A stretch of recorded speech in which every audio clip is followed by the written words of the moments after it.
Okay. So once again, very good afternoon to all of you. Now, first quickly tell me, M 3.2 homework में आपको कौन कौन से question में doubt है? तो M 3.2 का होमवर्क हम फिनिश करते हैं, उसके बाद let us start M 3.3. Okay. So M 3.2 homework, type your doubts in chat box please. 9, 10, 11. Okay. तो M 3.2 होमवर्क में वो पीरियोडिक वाले तो मुझे कराने ही 9, 10, 11 क्वेश्चन 8 में किसी को डाउट नहीं है? मिनिमम एंड मैक्सिमम वैल्यू सबको आ गई? Okay, question 8 anyone? No doubts in question 8 right? Okay, question 8 में डाउट है ना? Yes. Okay, so I was waiting for that only. So now see over here. So let us first see question number 8. Okay. Now in question number 8, they are asking us that what should be the minimum and maximum value of given expression. Right? आपको अलग अलग expression दिए गए हैं और आपको minimum और maximum value पूछी गई है. ठीक है, अब इस क्वेश्चन को ध्यान से समझें. तो सबसे पहले आपको दिया है y equal to 4 minus sine square x. Actually question थोड़े इनइक्वालिटी बेस्ड के हैं, पर वो उतना इनइक्वालिटी हो जाएगा जितना ऑलरेडी हम जानते हैं. ठीक है, तो एक एक करके देखते हैं. अमीश बोल रहे हैं क्वेश्चन 7 लास्ट क्लास में करा दिया था अमीश. राइट, आप लास्ट क्लास की रिकॉर्डिंग देख सकते हो. क्वेश्चन 7 लास्ट क्लास में करा दिया था, इजंट इट? राइट, सभी तीनों टर्म्स एक जैसे थे, तो मैंने आपको बोला था कैसे करना है. Okay, now see over here. So first, now question number 8 का first question, y equal to 4 minus sine square x. अगर आप उसका फर्स्ट क्वेश्चन देखें, that is y equal to 4 minus sine square x. अब मुझे इसके मिनिमम और maximum value चाहिए. So who will tell me about sine x? Sine x के मिनिमम और मैक्सिमम वैल्यू क्या है? Please give me some response. Sine x के मिनिमम और मैक्सिमम वैल्यू?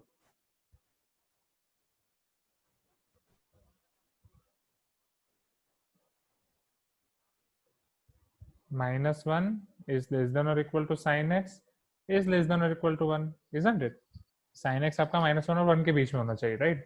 अब जब आप साइन स्क्वायर एक्स कर रहे हो तो उसके मिनिमम और मैक्सिमम वैल्यू क्या होगी स्टूडेंट्स? ये भी हम हर बार देख के गए कि -1 और 1 के बीच के कोई भी वैल्यू हो, उसका अगर आप साइन स्क्वायर करोगे, okay, so sine square x आपका क्या हो जाएगा? Sign square x will lie between, बोलो,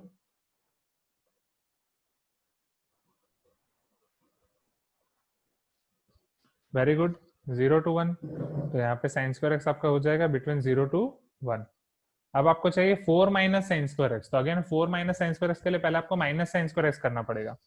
so minus sine square x कैसे करोगे students? Minus sine square x करूंगा तो इनइक्वालिटी क्या हो जाएगी? Anyone?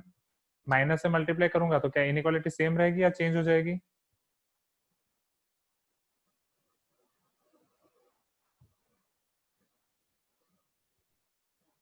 Okay, very good, change हो जाएगी. ओके, सो 0 ग्रेटर देन और equal to minus sine square x greater than और इक्वल टू -1. अब इसे हम अगर असेंडिंग ऑर्डर में लिखें, सो हियर -1 लेस देन और equal to minus sine square x less than और इक्वल टू 0. राइट, अब हमें चाहिए 4 minus sine square x. Okay, तो 4 माइनस साइन स्क्वायर एक्स के लिए डेफिनेटली हमें 4 को ऐड करना पड़ेगा. Okay, so if I add 4 over here, so this will become 4 minus 1, that is 3. Okay,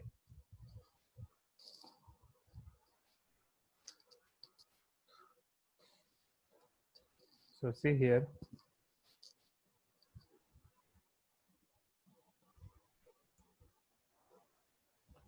implies 4 minus 1 less than or equal to 4 minus sine square x less than or equal to 4 plus 0.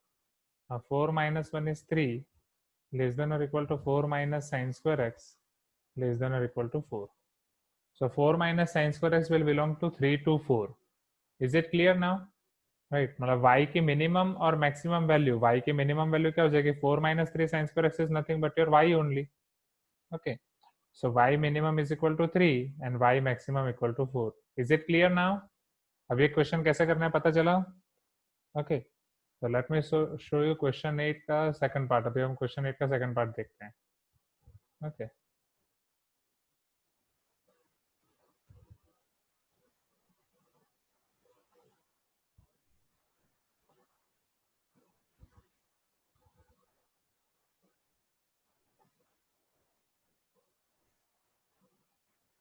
So in this second part, they are asking for y equal to 1 upon 2 plus cos square x.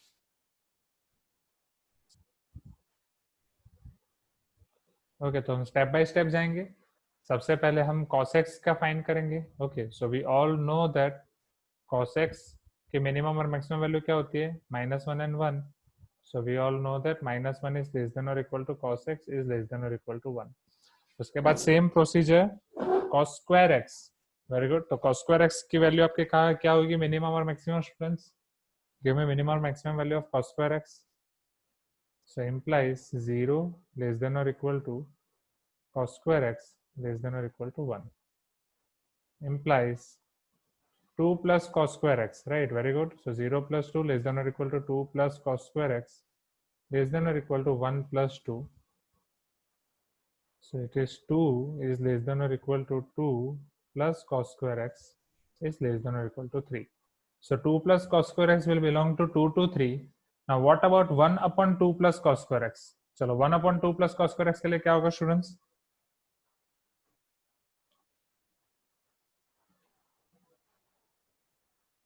Implies, very good, reciprocal. और reciprocal के लिए क्या inequality change होगी? Right, inequality will remain as it is और change होगी. Very good, change होगी. हाँ Sneha, change होगी इनइक्वालिटी में, चेंज होगी. So it is 1 upon 2 greater than or equal to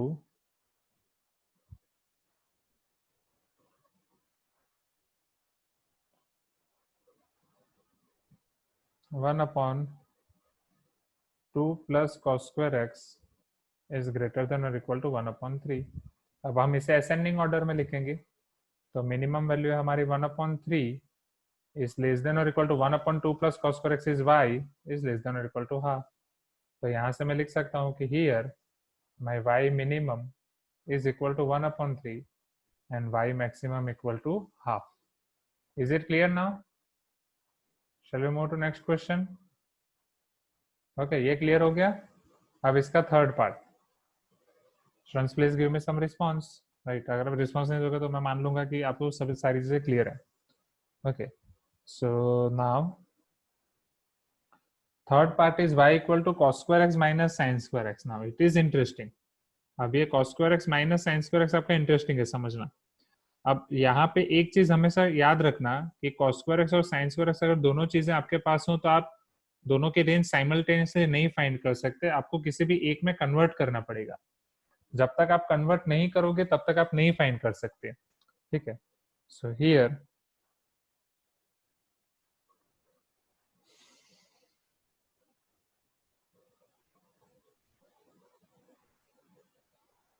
y equal to cos square x minus sin square x.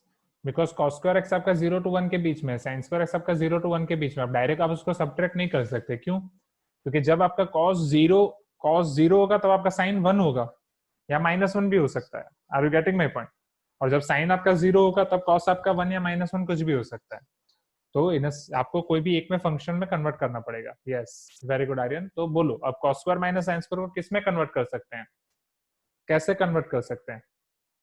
किसी भी एक को दूसरे में कन्वर्ट कर सकते हैं. तो cos स्क्वायर और sin स्क्वायर के बीच का बेसिक रिलेशन क्या है स्टूडेंट्स? जब से हमने cos और sin के बारे में जाना तब से हम ये रिलेशन पढ़ रहे हैं, isn't it? What is that relation? Please tell me. हाँ, कौन सी identity? Yes, very good. So we all know that, हमें ऑलरेडी पता है कि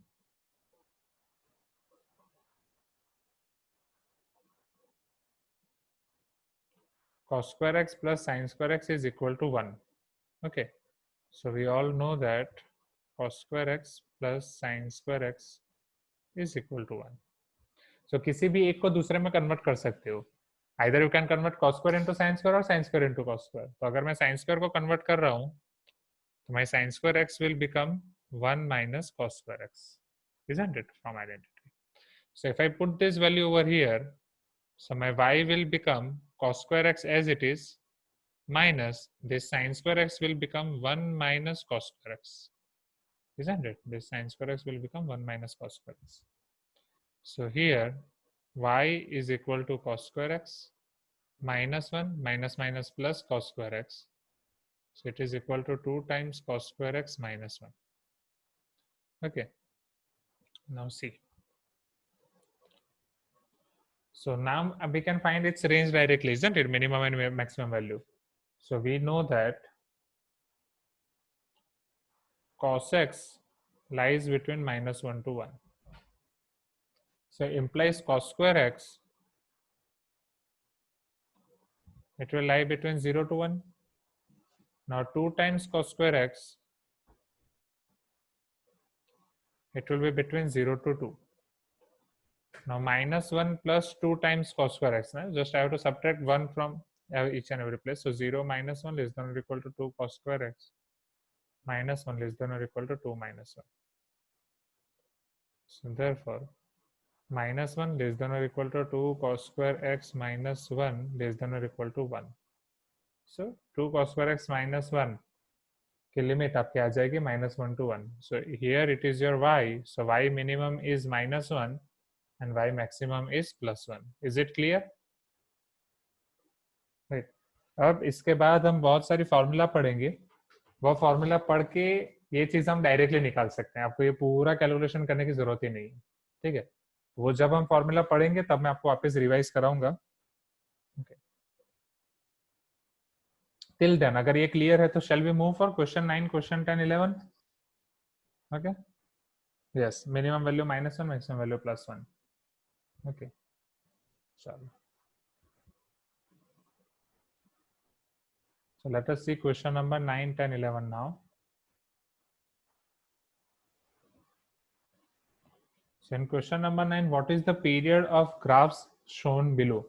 तो उससे पहले हमें ये समझना पड़ेगा कि what is the meaning of period. Okay. What is period? Now period exactly it is defined for periodic function. Okay. अब periodic function क्या है? So जो function आपका certain range के बाद repeat होता है, that function is called a periodic function. That after certain range, वो function में आप एक certain range, suppose t मैं ऐड कर रहा हूँ, उसके बाद वो फंक्शन आपका वापस रिपीट हो रहा है. ठीक है. वो समझने के लिए ऑलरेडी हम जो ग्राफ देख चुके हैं उसको रिवाइज करते हैं.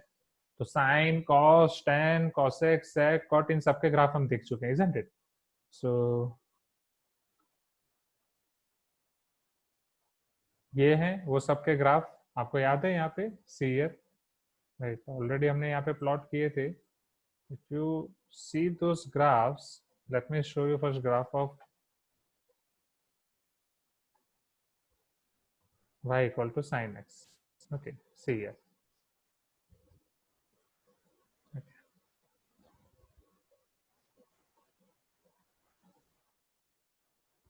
Now observe this graph of y equal to sin x. Right? Is it clear to you? Right? You are able to see it now, isn't it? चलो अब इसको ऑब्जर्व करो y equal to sine x के graph को and just tell me कि ये कहाँ से कहाँ पे रिपीट हो रहा है. राइट? आफ्टर कौन सी वैल्यू ये पूरा ग्राफ आपका रिपीट हो रहा है, समझना. y equal to sine x का कौन सा पोर्शन हर बार रिपीट हो रहा है उसको समझने की कोशिश करो. उसका पीरियड कौन सा होगा, हर एक वैल्यू कब रिपीट हो रही है वो आपको पता चलना चाहिए. ओके.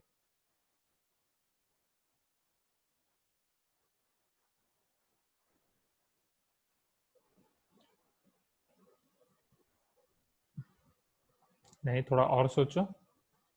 ओके. सी, अगर आप यहाँ पे ध्यान से देखें, ठीक है, समझना यहाँ पे. Let me take this. See, yes, very good. तो एक मुझे ये ऊपर वाला कर्व मिल रहा है, फिर ये नीचे वाला कर्व मिल रहा है.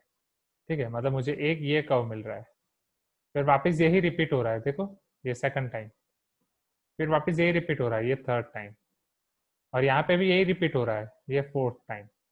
तो 4 बार यही कर्व रिपीट हो रहा है. तो ये कितनी रेंज में रिपीट हो रहा है समझो. ये पूरा कर्व पहले कवर हो रहा है 0 से 2 पाई के सेक्शन में, isn't it? So between 0 to 2 pi, अभी after every 2 pi ये रिपीट हो रहा है. See, again 2 pi, again 2 pi, again 2 pi. Are you getting my point? तो साइन आपका पीरियोडिक फंक्शन है और आफ्टर एवरी 2 पाई वो रिपीट हो रहा है. ठीक है. चलो इन सेम वे बाकी सारे फंक्शंस के बारे में भी देख लेते हैं. सो carefully observe now cos. Okay. चलो अब कॉस कहां से रिपीट हो रहा है समझो. So this is your cos. Okay.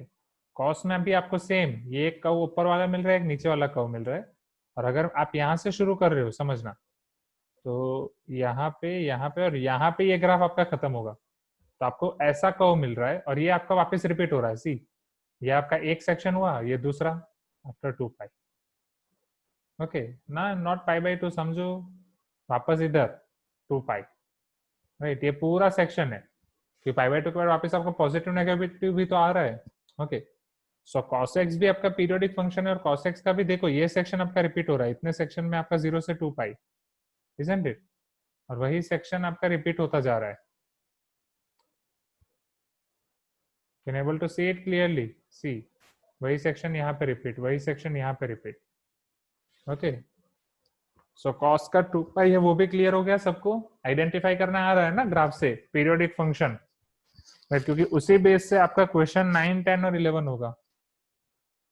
Okay, समझो। चलो, अब ये है आपका sec x. Okay, now let us try to observe on sec x.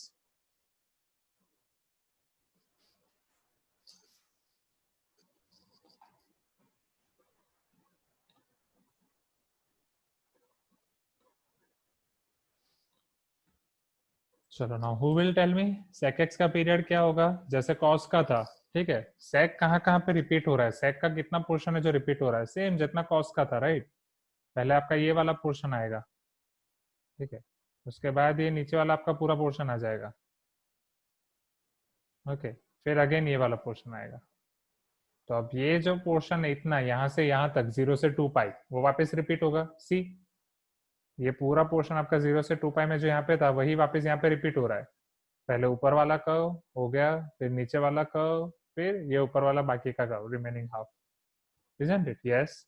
तो इसका पीरियड भी आपका आएगा 2 pi. You can check over here also, you can check over here also, ठीक है, यही पोर्शन आपका रिपीट होते जा रहा है। Now in the same way for cosec x, तो cosec x के जो आपके ग्राफ हैं उसमें भी देखो, जैसे साइन के केस में हो रहा था, सेम 2 पाई, राइट। ये आपका पहले ऊपर वाला पोर्शन, फिर ये नीचे वाला पोर्शन।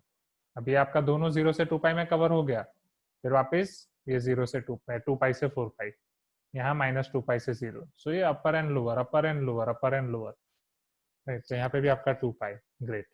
चलो, अब tan x का बताओ। तो tan x का पीरियड क्या होगा, समझो। tan x का कितना पोर्शन रिपीट हो रहा है? ये जितना ऑलरेडी हाईलाइटेड है उतना पोर्शन रिपीट हो रहा है, इजंट इट? अब वो पोर्शन कितने पार्ट में है समझो। वो पोर्शन है आपका -π/2 से π/2 के बीच में। -π/2 से π/2 की लेंथ कितनी होती है? यहाँ पे लेफ्ट साइड π/2, राइट साइड π/2, तो टोटल हो गया पाई। Very good. तो इन द सेम वे यहाँ पे भी वो π/2 से 3π/2, लेंथ कितनी हो गई? 2 पाई। सो हर पाई में आपका tan रिपीट हो रहा है, तो tan का पीरियड क्या हो जाएगा? पाई। क्या ये चीज क्लियर हुई स्टूडेंट्स? यही सेम चीज क्लास 12th में आएगी, फिर वापस नहीं पढ़ाऊंगा, इधर समझ लो। Okay, what about cot x? समझो इधर। चलो, cot का पीरियड क्या होगा? cot भी कब कब रिपीट हो रहा है समझो। cot का कौन सा पोर्शन रिपीट हो रहा है? ये पोर्शन पूरा रिपीट हो रहा है ना। ओके, अब ये पोर्शन पहले कहाँ से है? हाँ, यस, हाँ, Samarth, I will take that point. Okay, तो ये 0 से पाई, फिर वापस पाई से 2 पाई, फिर वापस 2 पाई से 3 पाई, फिर वापस -पाई से 0, -2 पाई से -पाई, तो कॉट का भी क्या हो जाएगा? Pi, right. Now here Samarth is telling that sir even tan तो या कॉट तो आपका 2 पाई पे भी रिपीट होगा, इजंट इट? क्योंकि पाई में आपका एक कर्व है, तो 2 पाई में आपके दो कर्व हैं, तो after every 2 pi you will get this 2 curves. Okay, so अगर आपका पीरियड पाई होता है या 2 पाई होता है, तो उसका कोई भी मल्टीपल करते जाओ आप समर्थ, उसके हर एक मल्टीपल उसके पीरियड होंगे, राइट। हमें उसकी स्मॉलेस्ट पॉजिटिव वैल्यू चाहिए कि स्मॉलेस्ट कौन सी वैल्यू पे वो रिपीट कर रहा है। ओके, तो इसीलिए वो स्मॉलेस्ट पाई पे रिपीट कर रहा है। इन द सेम वे अगर आप साइन और कॉस को देखो, तो साइन कॉस 2 पाई पे रिपीट कर रहे हैं, वो 4 पाई, 6 पाई, 8 पाई पे भी रिपीट करेंगे, but what is its smallest value? That is 2 pi. So is it clear now students? Please give me some response. सबका पीरियड आपको क्लियर हो गया? Okay, so if I want to write about periodic function, so here I got the conclusion that all my trigonometric functions are periodic function. So all trigonometric functions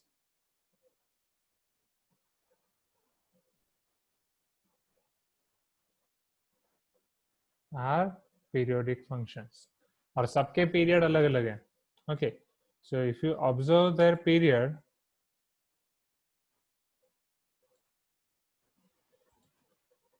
okay, so this was our earlier class, right? Now see, so सबके period अलग अलग हैं. तो यहाँ पे अगर आप period को ऑब्जर्व करो तो periods of sine, cos, cosec and sec, इन सब का पीरियड क्या होगा? 2 pi. And what is the period of tan and sec? So for tan and cot, not sec, sorry. So for tan and cot, their period is pi.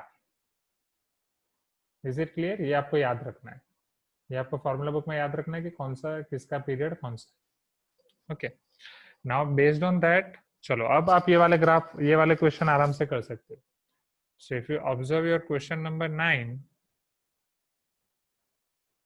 So in question 9 they have given you the graph. चलो वो graph देख के आप मुझे बताओ students उसका period क्या होगा. Okay, I will try to graph your I will try to plot that graph here. Till then you just observe that graph and tell me कि उसका क्या पीरियड हो सकता है. Okay.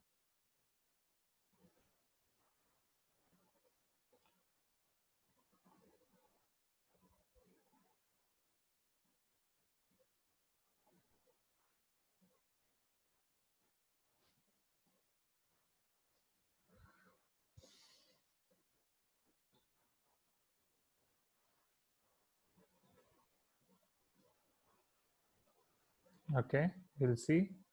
तो अब आपको जो वैल्यूज दी गई है वो मैं लिख रहा हूँ. यहाँ पे आपको वैल्यू दी गई है -π/3, फिर यहाँ पे आपकी वैल्यू है 2π/3, फिर अगेन यहाँ पे आपकी वैल्यू है 5π/3. ठीक है, बस वहां तक दिया गया है. और ये बीच की वैल्यू शायद दी गई, यहाँ पे आपकी वैल्यू आएगी 13π/6. और बीच की भी सारी वैल्यू दी गई है, उनकी जरूरत पड़ेगी तो हम करेंगे. तो आप यहाँ पे देख सकते हो कि यहाँ पे आपका कौन सा पोर्शन रिपीट हो रहा है. तो ये वाला पोर्शन रिपीट हो रहा है. ठीक है, ये पूरा का पूरा पोर्शन यहाँ पे आपका रिपीट होगा, समझना. This is your portion. तो यही पोर्शन फिर यहाँ से आगे रिपीट होगा. तो अगर आप यहाँ पे इसका डिफरेंस निकाल दें, ठीक है, ये वाले पोर्शन की अगर आप मैक्सिमम एंड मिनिमम वैल्यू निकाल दें कि यहाँ से ये कहाँ तक रिपीट हो रहा है, then you will get its period. तो यहाँ पे आपका 5π/3 और इधर है आपका -π/3. So for this case, it is 5π/3 minus π/3, 5π minus pi, that is 4π/3, isn't it? नहीं, π/3 minus of -π/3 होगा ना, समझना. Right, it is minus of -π/3, my mistake, समझना इधर. So it is minus of -π/3, because on right hand side it is 5π/3, left hand side it is π/3, minus minus plus π/3, 6π/3, that is 2π. So is it clear now? Question 9. Shall we move to question 10 and 11? Okay.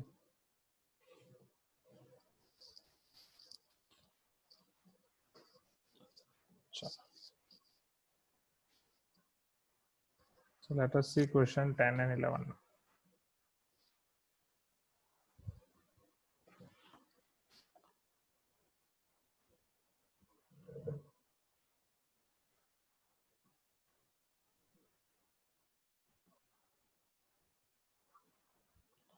So you just observe your graph given in question 10.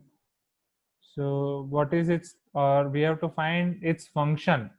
ठीक है, अब यहाँ पे आपका function find करना है. अब इसको समझना है ये फंक्शन हम कैसे फाइंड करेंगे. ठीक है, it is one typical question. इसमें भी बहुत सारे कंसेप्ट इन्वॉल्व होंगे. ठीक है, वो मैं आपको बताता हूँ वो कैसे करना है.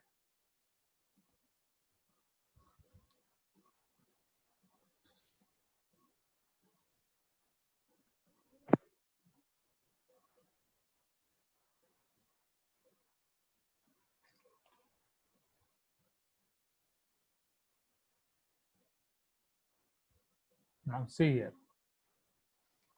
So for question 10, if you observe your graph, let me plot your graph which is given to you.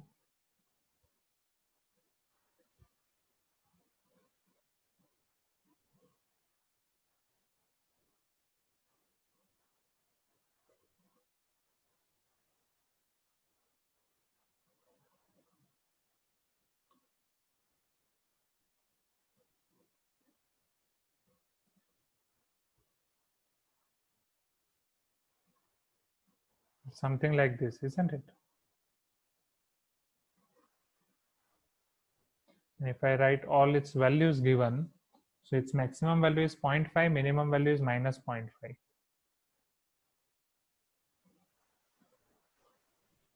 And at every pi by 2, आपका function वहाँ पे खत्म हो रहा है, right? So this is your pi by 2, means this period is given as pi by 2. Okay, this point is your pi by 2 and as well as this length will be also pi by 2. So see here carefully.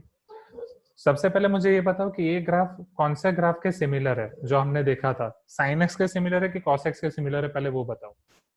Okay, sin x, very good. So we all know that for y equal to sin x, okay, its maximum value is 1 and minimum value is minus 1. Okay, and here its maximum value is 0.5 and minimum value is minus 0.5. तो अगर मुझे इन दोनों को compare करना हो, तो अगर मैं सिर्फ sin x का ग्राफ प्लॉट करूंगा तो मुझे उसकी maximum value 1 and minimum value -1 मिलेगी, राइट? वो मुझे 1 और -1 के बीच में मिलेगा. अब मुझे ये ग्राफ को 0.5 और -0.5 के बीच में लाना है. So what I will do now, suppose I am defining new function, ये y नहीं है, सपोज ये आपका f of x है. तो अब f of x से मैं दूसरा फंक्शन डिफाइन कर रहा हूँ. Suppose that function is y equal to 0.5 into sine x. Okay, तो अगर मैं उसको 0.5 से मल्टीप्लाई कर रहा हूँ तो उसकी मैक्सिमम वैल्यू क्या हो जाएगी? अब अगर मैं इसका ग्राफ प्लॉट करूंगा तो उसकी मैक्सिमम वैल्यू क्या हो जाएगी स्टूडेंट्स? उसकी मैक्सिमम वैल्यू हो जाएगी 0.5 और मिनिमम वैल्यू क्या हो जाएगी? -0.5. Are you getting my point? क्या ये चीज क्लियर हुई? डेफिनेटली अगर मैं उसको 0.5 से मल्टीप्लाई कर दूंगा तो मैक्सिमम वैल्यू अब उसकी होगी 1 into 0.5, that is 0.5, right? Sine x whole divide by 2, ये वही हुआ Samarth, right? Sine x whole divide by 2, whole divide by 2 that is 1/2. तो उससे आप मल्टीप्लाई करोगे तो it is 0.5. So is it clear now? Okay, so maximum 0.5 and minimum -0.5. अभी भी पिक्चर बाकी, अभी समझो. अब जो आपको बीच में यहाँ पे पीरियड दिया गया है, that period is pi by 2, ठीक है? अब यहाँ पे हमारा फंक्शन है साइन एक्स. साइन एक्स का पीरियड क्या होता है अभी हम देखेंगे, बोलो. साइन एक्स का पीरियड क्या होता है? 2 पाई, इजंट इट? अभी हम देखेंगे ना students, please give me some response. Yes, very good. तो साइन एक्स का पीरियड होता है 2 पाई. तो अगर आपका 0.5 साइन एक्स है, ठीक है, तो उसका पीरियड क्या होगा? अब उसका पीरियड भी 2 पाई ही होगा क्योंकि आगे बस वो 0.5 से मल्टीप्लाई हो रहा है.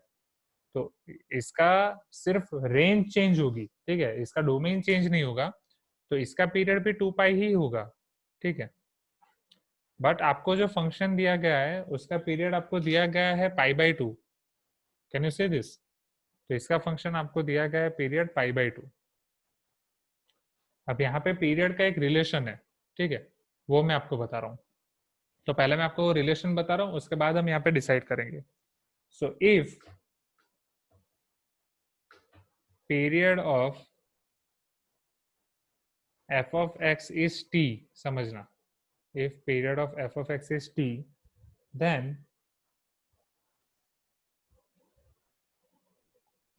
period of f of ax, मतलब अगर x के साथ में कुछ मल्टीप्लाई कर रहा हूं उसके अंदर, then period of f of ax is t by a, ठीक है. अब इसका कंसेप्ट या ये ऐसा किस तरीके से आता है वो मैं आपको समझाऊंगा क्लास 12th में, ठीक है. तब तक के लिए आपको इसको डायरेक्टली याद रखना है, that if period of f of x is t, then period of f of ax is t by a. Are you getting my point? Okay, तो ये चीज ध्यान रखना. So if period of f of x is t, then period of f of ax is t by a.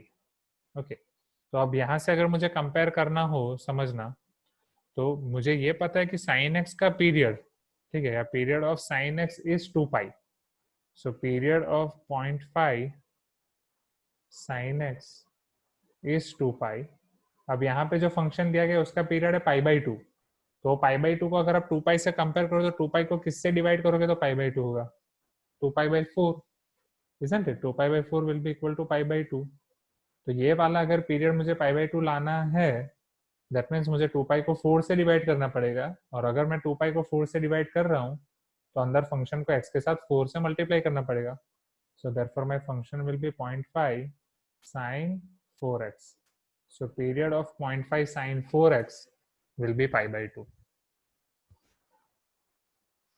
तो क्या ये चीज clear हुई स्टूडेंट्स?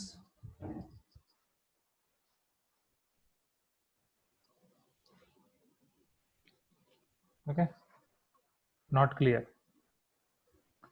ठीक है, ये आप डायरेक्ट ध्यान रखो स्टूडेंट कि कोई फंक्शन है, उसका इनपुट अगर x है, समझना, कोई भी फंक्शन है उसका इनपुट अगर x है और उसका पीरियड t है। अब उसमें x के साथ अगर मैं a मल्टीप्लाई कर रहा हूँ तो उसका पीरियड हो जाएगा t/a। अब ये क्यों होगा वो रीजन मैं आपको बताऊंगा क्लास 12th में, ठीक है, क्योंकि अभी समझाना चाहूंगा तो और कॉम्प्लिकेटेड हो जाएगा। तो इन सेम वे अब यहाँ पे मुझे ये पता है कि अभी मैंने देखा कि मेरा फंक्शन अगर 0.5 साइन एक्स है तो 0.5 मल्टीप्लाई करने से कोई फर्क नहीं पड़ेगा, उसका जो पीरियड है वो 2 पाई का 2 पाई ही रहेगा। सो 0.5 साइन एक्स का पीरियड 2 पाई है। अब ये जो मुझे ग्राफ दिया गया है, अगर आप ये ग्राफ को ऑब्जर्व करें जिसका मुझे फंक्शन निकालना है, so it is same as 0.5 sine x, just उसका पीरियड कम है, उसका पीरियड पाई/2 है। ओके, सो नाउ अब अगर ऐसा ही सेम 0.5 साइन एक्स के सिमिलर ग्राफ है जिसका पीरियड पाई/2 है तो वो 2 पाई के कंपेयर में मैं क्या लिख सकता हूँ, इट इज 2 पाई/4। ओके, तो अगर वो 2 पाई/4 है, अगर वो t/a है तो यहाँ x के साथ a मल्टीप्लाई होना चाहिए, 2 पाई/4 है तो यहाँ x के साथ 4 मल्टीप्लाई होना चाहिए। तो ये आपका हो जाएगा function 0.5 sin 4x। So is it clear now? Okay, any doubt anyone? पता चल रहा है ना? Okay, these are new concepts. Okay, so let us see question number 11। जैसा मैंने आपको बोला था कि जेई के हर क्वेश्चन आपको हर चीजें नहीं देके जाएंगी। Okay, so last part repeat कर रहा हूं मैं। लास्ट पार्ट में यही था कि 0.5 साइन एक्स का पीरियड 2 पाई है। अब यहाँ पे जो हमें कर्व दिया गया है वो सिमिलर है 0.5 साइन एक्स के कर्व से। जस्ट 0.5 साइन एक्स के कर्व का पीरियड आता है 2 पाई और ये वाले कर्व का पीरियड है पाई/2। मतलब मुझे बस पीरियड को कंपेयर करना है। तो अगर पीरियड 2 पाई है तो कर्व होगा 0.5 साइन एक्स, यहाँ पे पीरियड पाई/2 है। तो अकॉर्डिंग टू माई कंडीशंस कि उसे मुझे t/a के फॉर्म में कन्वर्ट करना पड़ेगा, मतलब 2 पाई/4 के फॉर्म में, मतलब 2 पाई बाई समथिंग करके पाई/2 होना चाहिए। तो डेफिनेटली वो 2 पाई/4 होगा। और अगर यहाँ पे 2 पाई/4 होगा तो यहाँ पे साइन 4x होगा। Okay, is it clear now? Okay, now let us see question number 11। So चलिए का क्लियर हुआ ना ये? Now what is the period of graph below? अब ये आसान होगा क्वेश्चन 11। ओके, पीरियड फाइंड करना है, आप उस ग्राफ को ऑब्जर्व करो। ठीक है, तो वो ग्राफ आपको ऐसे ही दिया गया है जिगजैग। तो उसका कोई एक स्टार्टिंग और एंड पॉइंट पकड़ लो। अगर आप यहाँ पे उसका स्टार्टिंग पॉइंट पकड़ रहे हो और यहाँ पे एंड पॉइंट पकड़ रहे हो तो यहाँ पे आपको वो हो रहा है -12, राइट, -0.5 या 1 minute. So it is your, अगर आप उसे ध्यान से देखें जहां से शुरू कर रहे हो तो -1.5 से वो मेरा शुरू हो रहा है, यहाँ पे -1 और -2 के बीच में है। सो फ्रॉम -1.5 टू 0.5, ये वाला पॉइंट है मेरा 0.5। ठीक है, तो अब इसका पीरियड हो जाएगा 0.5 minus of -1.5 which is equal to 0.5 plus 1.5 is equal to 2. Is it clear now? Okay, so your period will be 2. Any doubt in this? ये भी आसान है। Shall we go to 3.3 now? Okay, M 3.3 सारी formula लिख ले students M 3.3 की।